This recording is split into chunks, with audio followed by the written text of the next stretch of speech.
భారతదేశంలో ఒక పెద్ద విపత్తు.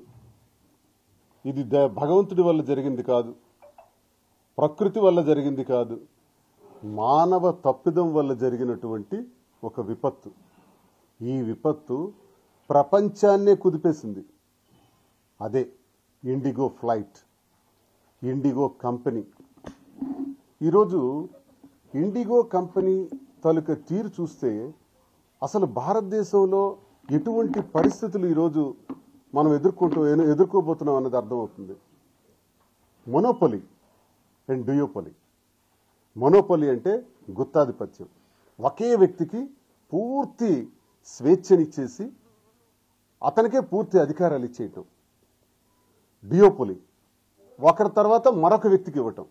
అలా చూసుకుంటే విమానయాన శాఖ భారతదేశానికి మరో దౌర్భాగ్యమైన పరిస్థితి ఏంటంటే, కేంద్రంలో విమానయాన శాఖ ఎందుకు ఉందో నాకు తెలియదు. అసలు ఏవియేషన్ శాఖ, దానికి ఒక మినిస్టర్ కూడా ఎందుకు పెట్టారో కూడా నాకు తెలియదు. ఎందుకంటే మన విమానాలు నడపట్లేదు. విమానాలు సొంతంగా ప్రభుత్వానికి ఒక్కటి కూడా లేదు, కానీ ఏవియేషన్ శాఖ మాత్రం ఉంది. ఇదో పెద్ద విచిత్రం. సరే, ఏవియేషన్ శాఖలో మరి సివిల్ ఏవియేషన్ శాఖలో నడుస్తున్నటువంటి విమానాల పరిస్థితి ఒక్కసారి ఆలోచిస్తే 1990 నాటికల్లా మన భారతదేశంలో 14 కోట్ల మంది విమానంలో ప్రయాణాలు చేసేవారంట.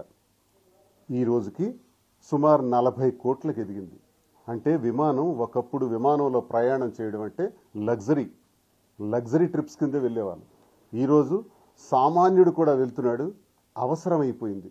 లగ్జరీ నుంచి విమాన ప్రయాణం అన్నది అవసరంగా మారింది. అందుకే 40 కోట్లు అంటే ప్రపంచంలో విమాన ప్రయాణం చేసే వాళ్ళ సంఖ్యలో చూసుకుంటే భారతదేశం 3వ స్థానం. ఇంత అగ్రగామి స్థాయిలో ఉన్నటువంటి దేశంలో మన దేశానికి ఒక్క విమానం కూడా లేదు. మన దేశ చరిత్ర ఒకసారి ఆలోచించుకుంటే కింగ్ఫిషర్ కానీ, లేకపోతే డెక్కన్ ఎయిర్లైన్స్ కానీ. డెక్కన్ ఎయిర్లైన్స్ ఒక మంచి స్టోరీ, అది సినిమా కూడా తీశారు. సామాన్యుడు కూడా ఫ్లైట్లో వెళ్ళాలి, 2000 రూపాయల టికెట్కి హైదరాబాద్ వెళ్ళాలి, ఒక 3500 పెట్టుకుంటే ఢిల్లీ వెళ్ళాలి అని డెక్కన్ ఎయిర్వేస్ వాళ్ళు మొట్టమొదటిసారిగా ఆలోచించి సామాన్యుడిని విమానంలో ఎక్కించిన చరిత్ర డెక్కన్ ఎయిర్వేస్. కానీ ఈరోజు డెక్కన్ ఎయిర్వేస్ ఉందా? లేదు. మరి స్పైస్ జెట్, మరి ట్రూ స్పైస్, రామ్ చరణ్, ఇవన్నీ కూడా ఆగిపోయినాయి. మరి కింగ్ఫిషర్ ఆగిపోయింది. ఎటు చూస్తే 67%తో ఇండిగో, మరి ఇండియన్ ఎయిర్లైన్స్ మరో 30%, ఆల్మోస్ట్ ఆల్ 91%కి రెండు కంపెనీలు గుత్తాధిపత్యాన్ని వహిస్తున్నాయి. దీన్నే డ్యూయోపొలి అంటాం. మొనోపొలి చేస్తుంది ఇండిగో అయితే, డ్యూయోపొలి కింద మరో కంపెనీ కూడా యాడ్ అయ్యి అదే టాటాస్ వాళ్ళు చేస్తుంది, ఇండియన్ ఎయిర్లైన్స్.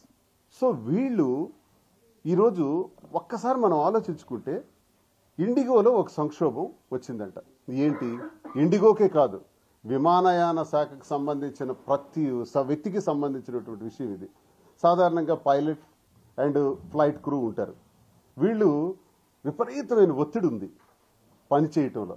ఆ ఒత్తిడిని తట్టుకోలేక కోర్టును ఆశ్రయించి మా పనివేళల్లో కొన్ని సవరింపులు చేయండి అని కోరితే కోర్టు వారు ఇచ్చినటువంటి ఆదేశాల ప్రకారం మరి డీజీసీఏ అంటే director general of civil aviation వాళ్ళు కొంచెం లేట్గా, ఇది చాలా కాలం నుంచి జరుగుతున్న ప్రాసెస్, కోర్టు ఇచ్చిన ఆర్డర్స్ని డీజీసీఏ ఇంప్లిమెంట్ చేసే దానిలో భాగంగా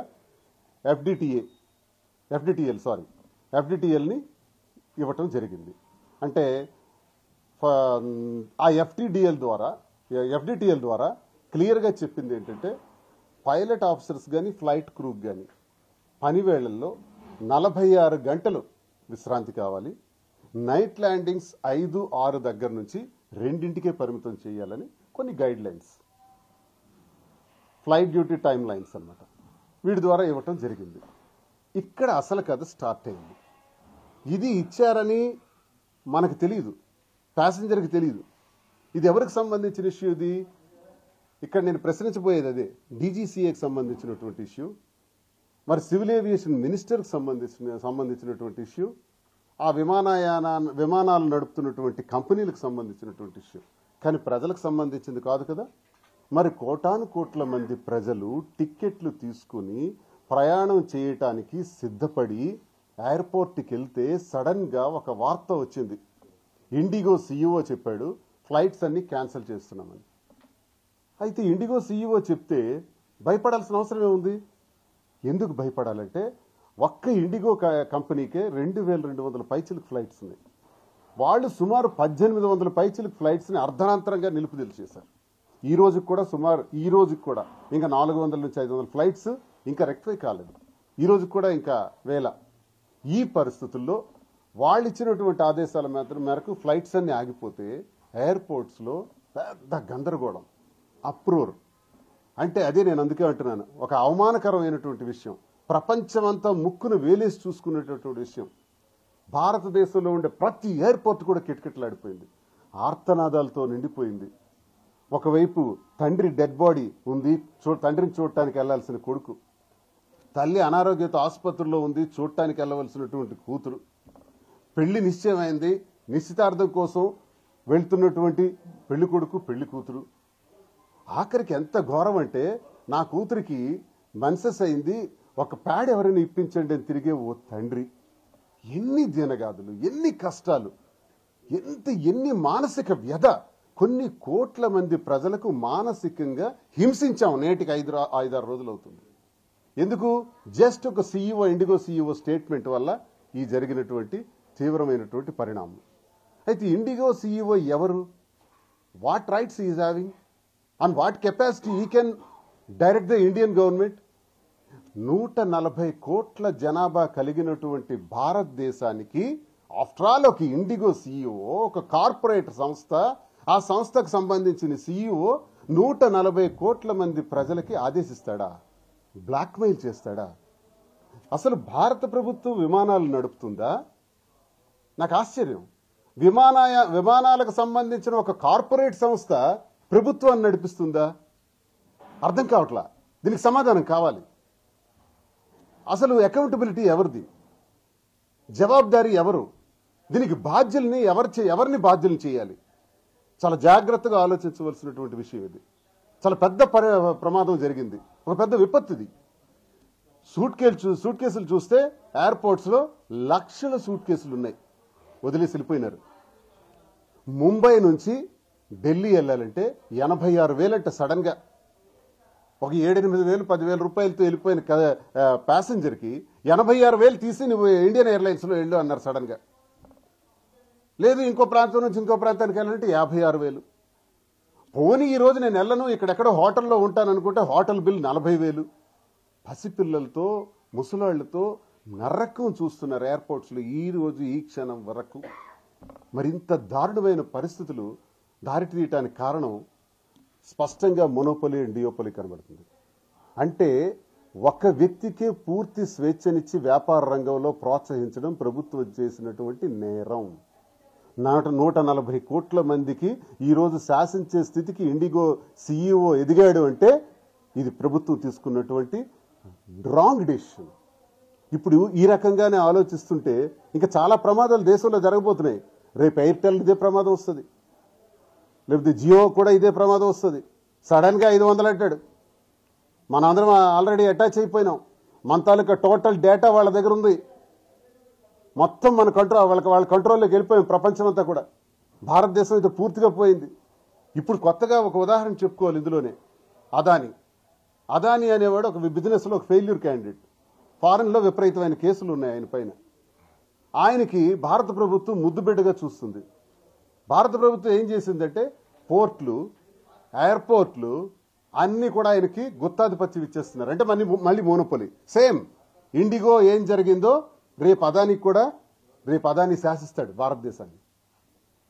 సుమారు 7-8 ఎయిర్పోర్ట్లు, సీపోర్ట్లు, అలాగే పోర్ట్లకు ఎయిర్పోర్ట్ల తాలూకా మెయింటెనెన్స్ కూడా మొత్తం ఆయనకు ఒప్పజెప్పేయటం వల్ల స్టీల్ ప్లాంట్ ఈరోజు చూడండి ఆగింది. స్టీల్ ప్లాంట్ 44 భాగాలని విడగొట్టి ఈరోజు ఆక్షన్ చేయడానికి కారణం అదానీ. ఎందుకంటే గంగవరం నుంచి రావాల్సినటువంటి కోల్ని పంపించకుండా బ్లాక్ చేశాడు. అది బ్లాక్ చేయడం ద్వారా వల్ల స్టీల్ ప్లాంట్ ఆగింది. కానీ ఇక్కడ విచిత్రమైన సంఘటన చెప్పాలి. ఎవరిని జవాబుదారీ చేయాలి అన్నది నా question. As an MLC, as a citizen of Andhra Pradesh, citizen of Srikakulam, ముక్కు సూటిగా ప్రశ్నిస్తున్నాను. ఈ విధ్వంసానికి కారకులు ఇప్పుడు సీన్లోకి వస్తారు చూడండి. అదానితో పాటు మిట్టల్కి స్టీల్ ప్లాంట్ ఇవ్వాలి.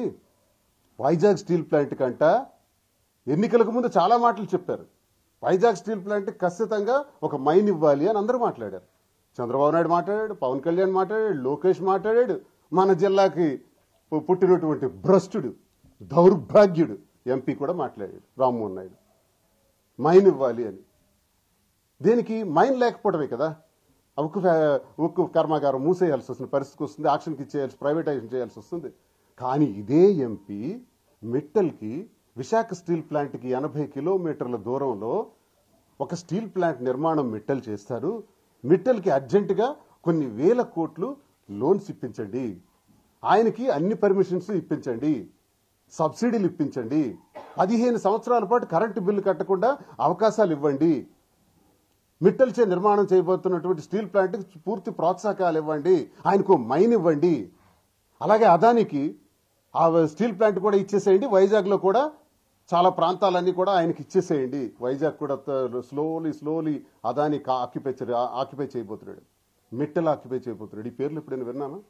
మన వైజాగ్లో ఉండేది వెనకబడిన కులాల వాళ్ళం, మహా అయితే యాదవులు లేక మత్స్యకారులు బ్రతికేటటువంటి వైజాగ్ సస్యశ్యామలమైన ప్రాంతం.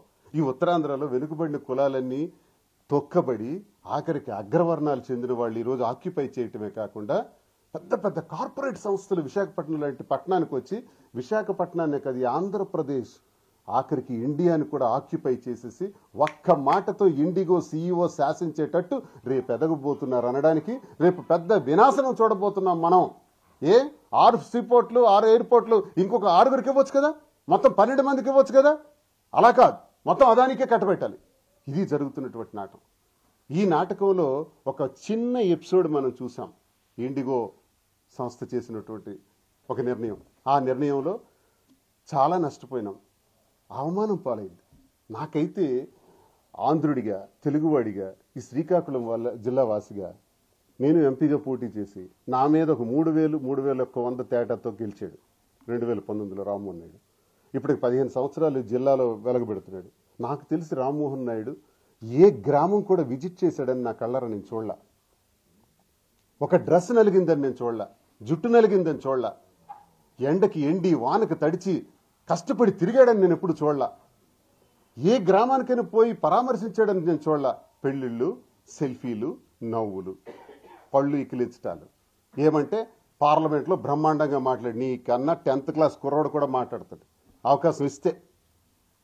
అంతటి మేధావులు ఉన్నారు, దేశ రాజకీయాల గురించి, ప్రపంచ రాజకీయాల గురించి మాట్లాడగలిగే మేధావులు ఉన్నారు. నువ్వేం గొప్ప కాదు, అదృష్టం కలిసి వచ్చి నువ్వు ఎంపీ అయినావు. ఎంపీ అయిన నువ్వు ప్రజల బాధ్యతలు విస్మరించావు. ఇది శ్రీకాకుళం చరిత్ర. శ్రీకాకుళంలో రామ్మోహన్ నాయుడుకు ఉన్నటువంటి విలువలు. ఒకరోజు కూడా ప్రజల పక్షాన్ని నిలబడినటువంటి వ్యక్తి, ప్రజల పక్షాన్ని మాట్లాడినటువంటి వ్యక్తి, కరోనా సమయంలో ఒక్క గృహాన్ని కూడా సందర్శించినటువంటి వ్యక్తి ఈరోజు కూటమి ప్రభుత్వంలో భాగంగా సివిల్ ఏవియేషన్ మినిస్టర్ అయినది.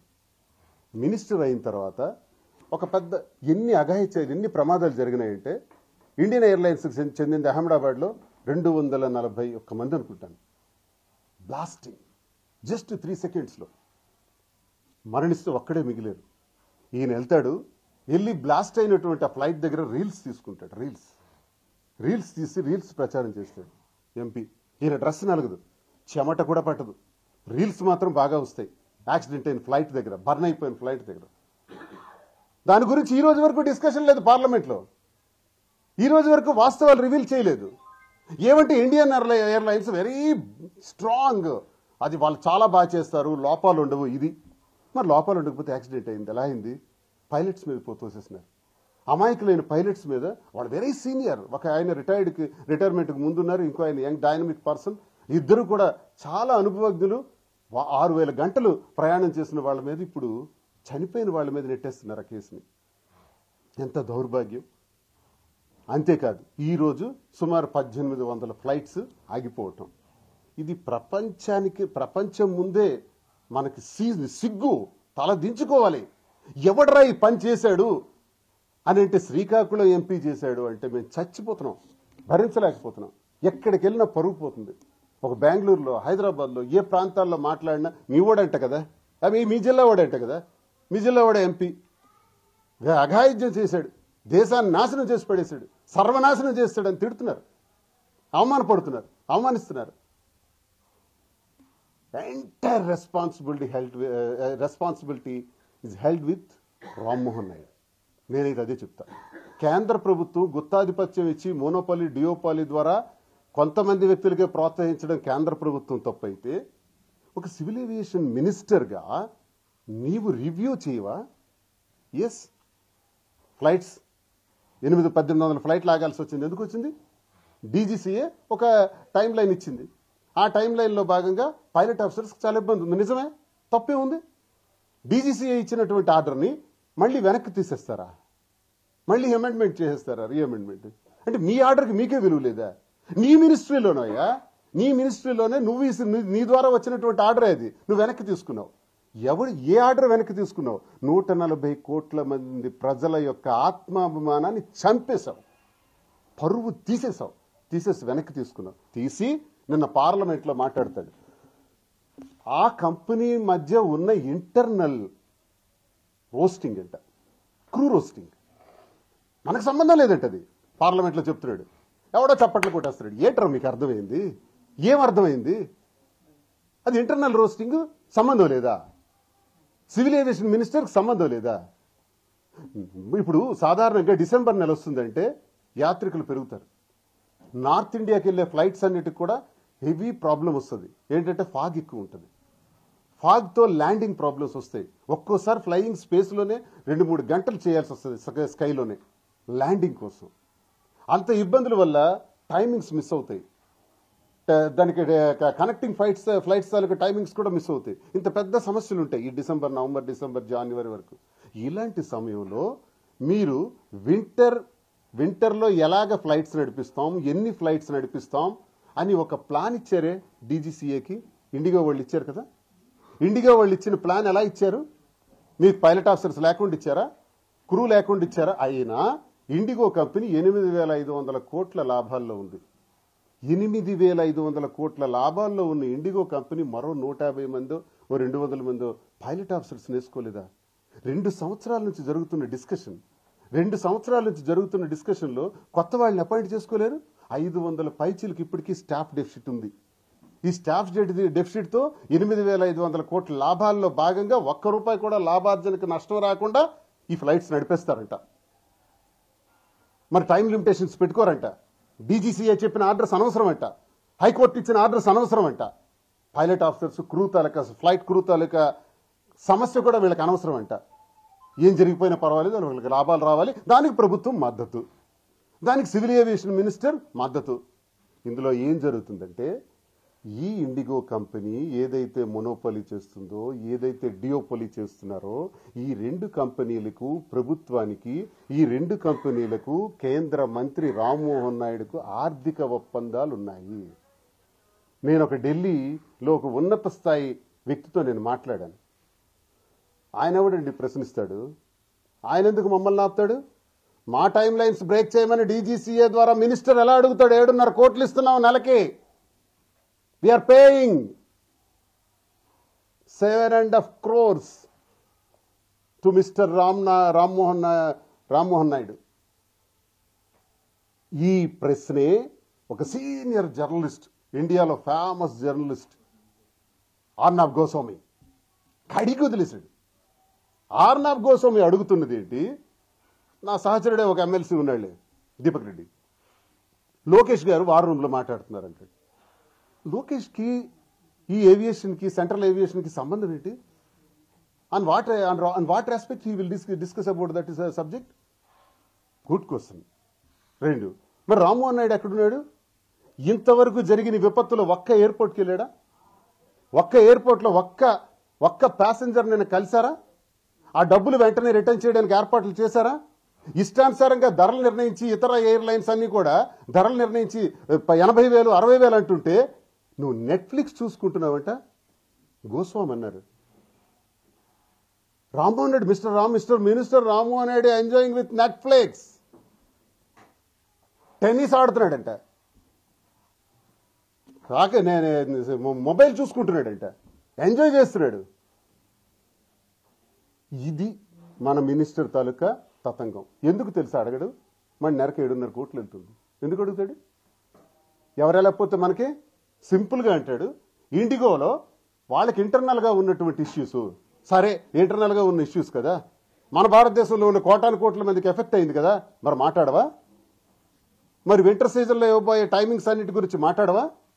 మరి డీజీసీఏ ఇచ్చినటువంటి టైం లైన్స్ గురించి ఆ ఇండిగో యాజమాన్యానికి డీజీసీఏ కూర్చోబెట్టి మాట్లాడవా? అది నీ బాధ్యత కదా. అందుకే you are the responsible person. నీవే దీనికి జవాబుదారివి మిస్టర్ రామ్మోహన్ నాయుడు అని నేను అడుగుతున్నా. ఈ జిల్లావాసిగా నీ మీద పోటీ చేసి జస్ట్ మార్జిన్తో ఓడిపోయాను, లేకపోతే నీకు ఈ అడ్రస్లు ఉండవు ఈరోజు. ఈ స్టేజ్ నీకు ఉండదా? Bad luck. లేకపోతే ఎక్కడుండేవాడు నువ్వు? ఇంత వినాశనం జరుగుండేది కాదు, ఇంత అన్యాయం ఈ జిల్లా ప్రజలకు జరుగుండేది, ఈ దేశ ప్రజలకు జరుగుండేది కాదు, ఈ జిల్లాకు అవమానమే వచ్చి ఉండేది కాదు. మేము రాజకీయాలు చేస్తున్నాం.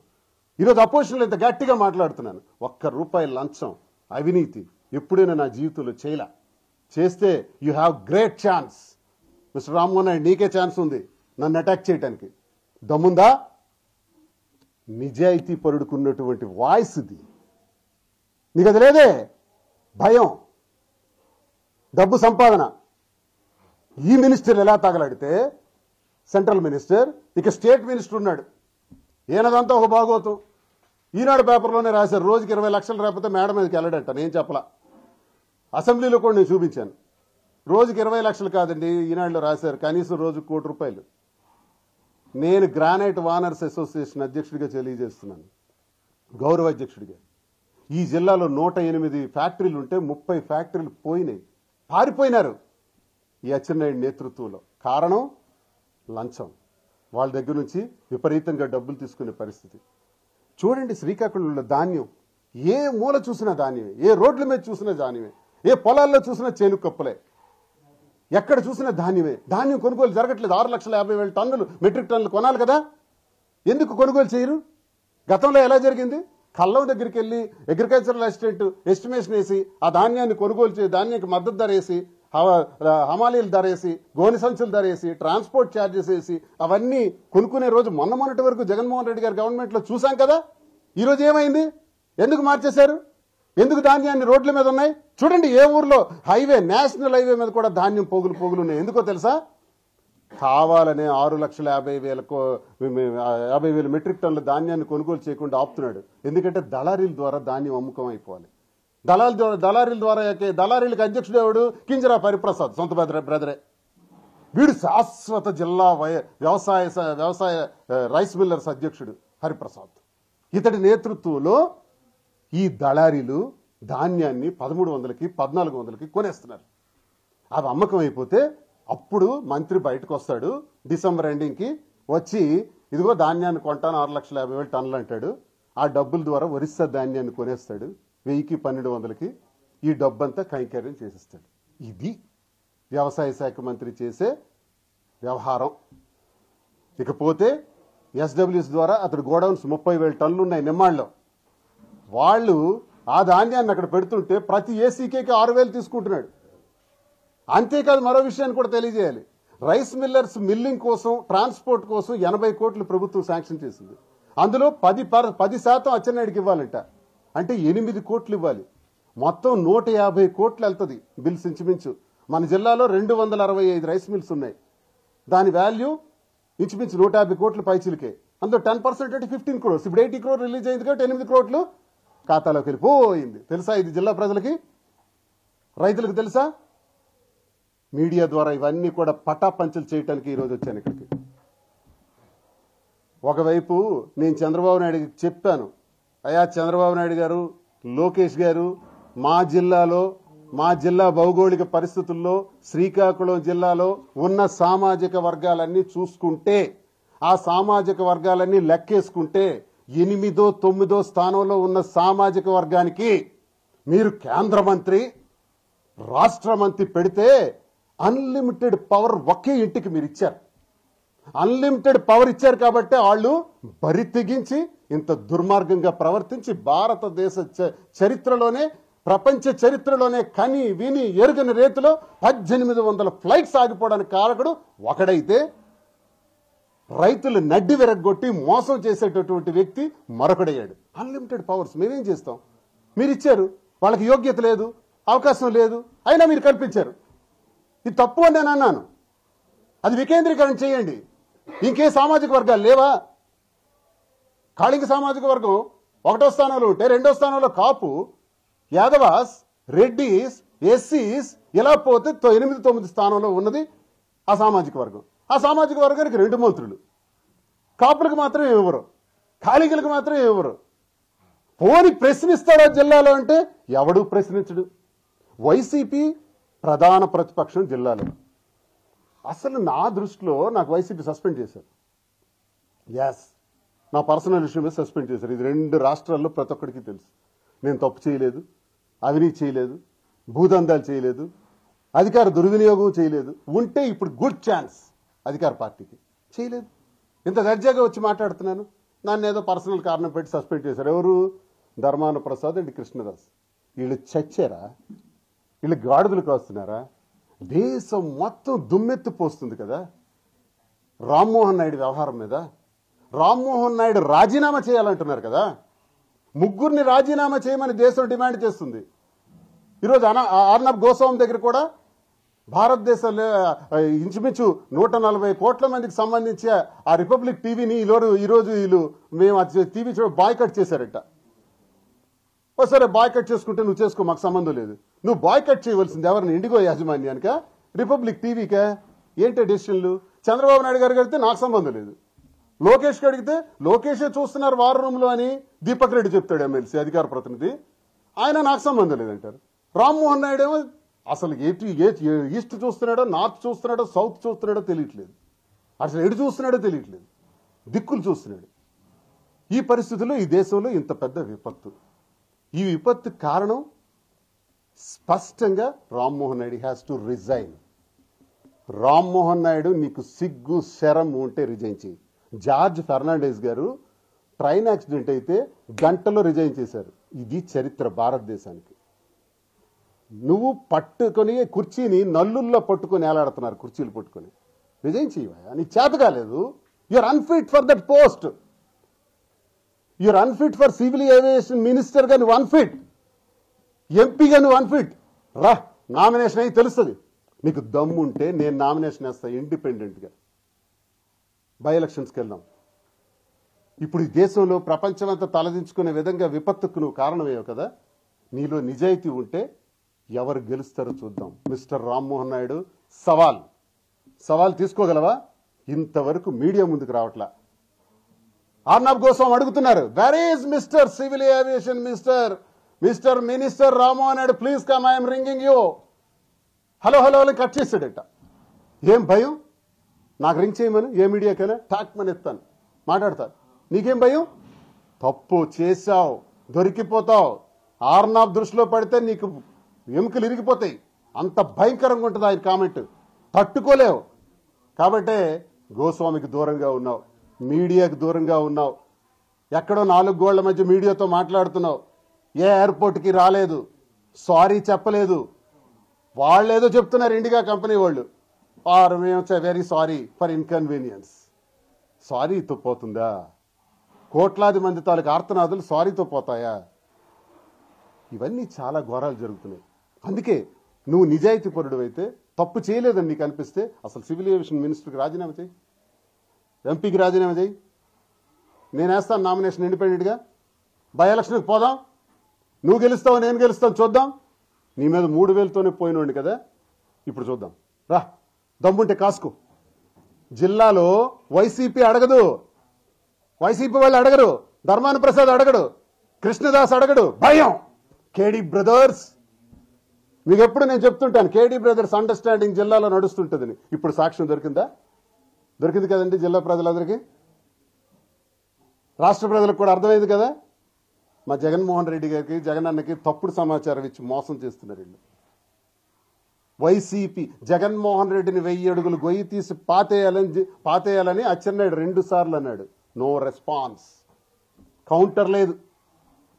ఈరోజు దేశ ప్రజలందరికీ అవమానకరంగా ప్రవర్తించాడు మంత్రి. No response. మరి ఎవడు మాట్లాడతాడు? అపోజిషన్ నుంచి శ్రీకాకుళం నుంచి ఎవరు మాట్లాడతారు? మీరే కదా జిల్లా అధ్యక్షులు, నువ్వే కదా రెవెన్యూ మంత్రివి. ఏం మాట్లాడరు? ప్రొటెక్ట్ చేస్తారు. కేడీ బ్రదర్స్ కదా, ప్రొటెక్ట్ చేస్తారు.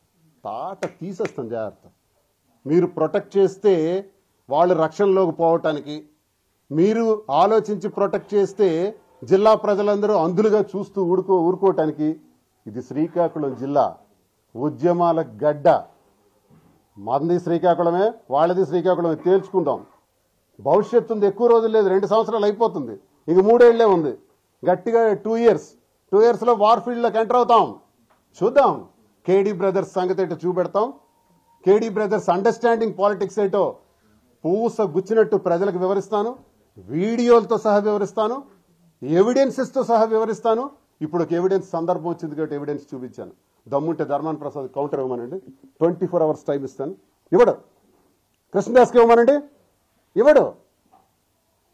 ఇది వీళ్ళ అండర్స్టాండింగ్స్. నేను ఇస్తున్నా, నేను ఇండిపెండెంట్, స్వతంత్రుడిగా ఈరోజు మాట్లాడుతున్నా, స్వతంత్రుడిగా గట్టిగా కౌంటర్ ఇస్తున్నా. రాజీనామా చేయి, 3 రాజీనామా చేయమని నేను దేశంలో డిమాండ్ చేస్తున్నాను. యాజ్ అన్ ఎమ్మెల్సీ నేను ఒక మెంబర్గా. సిఇఓ రాజీనామా చేయాలి, డీజీసీఏ డైరెక్టర్ రాజీనామా చేయాలి, రామ్మోహన్ నాయుడు రాజీనామా చేయాలి. వెంటనే ఇండిగో మీద యాక్షన్ తీసుకోవాలి. ఏదో ఒక నోటీస్ ఇస్తే నోటీస్ కాలు సారీ ఫర్ ద ఇన్కన్వీనియన్స్ అని సమాధానం ఇచ్చారు. Is it the response? ఇదే వాళ్ళు ఇవ్వాల్సినటువంటి సమాధానం? ఇదే మనం ఇవ్వాల్సినటువంటి కోట్ల మంది ప్రజలకు బాధ్యత వహిస్తున్నటువంటి ప్రభుత్వాలు? ఆఫ్టర్ ఆల్ ఒక కార్పొరేట్ సంస్థకి యాక్షన్ తీసుకోలేరా? మనోభావాలు మానసిక వ్యధకు గురి చేస్తే దానికి ఎంత శిక్షణ వేయొచ్చు? మానసిక వ్యధకు గురి చేసిన రామ్మోహన్ నాయుడు రాజీనామా చేయాలి నేను కోరుతున్నా. లేదంటే ప్రజలే మీకు తుక్కు కింద కొడతారు. తీవ్ర పరిణామాలు ప్రజల ద్వారానే ఎదుర్కొంటారని తెలియజేస్తున్నాను. రామ్మోహన్ నాయుడు ఏమైనా స్కూల్ పిల్లోడు అనుకుంటున్నారా?